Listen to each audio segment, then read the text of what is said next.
Hello everyone, today I'm going to show you how to do a split or side-by-side video effect on Premiere Pro. So let's get started. So here we are, we have two footages here. The one is at the top, the one is at the bottom.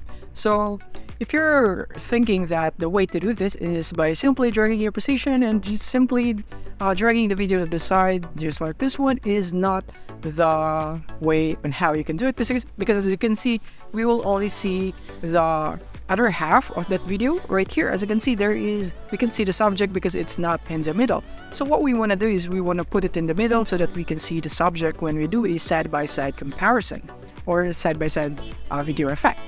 Then to do that, we simply need an effect right here in the effects panel called crop. All we have to do is put this on the top video right here, or the top clip right here, that is this one right here. So what we want to do is we first want to position the subjects right here. So for example, this one right here, right there, or do it like this, and we can go and crop this right here at the right. So we can do it right here, so we can put it just like this one right there, and we can position it right there and just like that.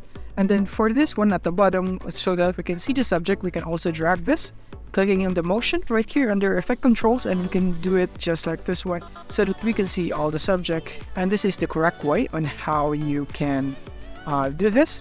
So if you want to put this exactly in the middle, or just an estimate as close as possible, then you can just enable the ruler right here. So to enable it, you can go into view and show rulers right here, make sure it's shown, and you can just go for it right here, and I think it's probably right here in the middle right there.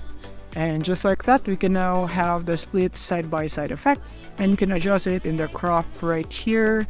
If you want to crop it more or crop it less, then you can do it just like this one right here. So that is basically for this video. Thank you for watching.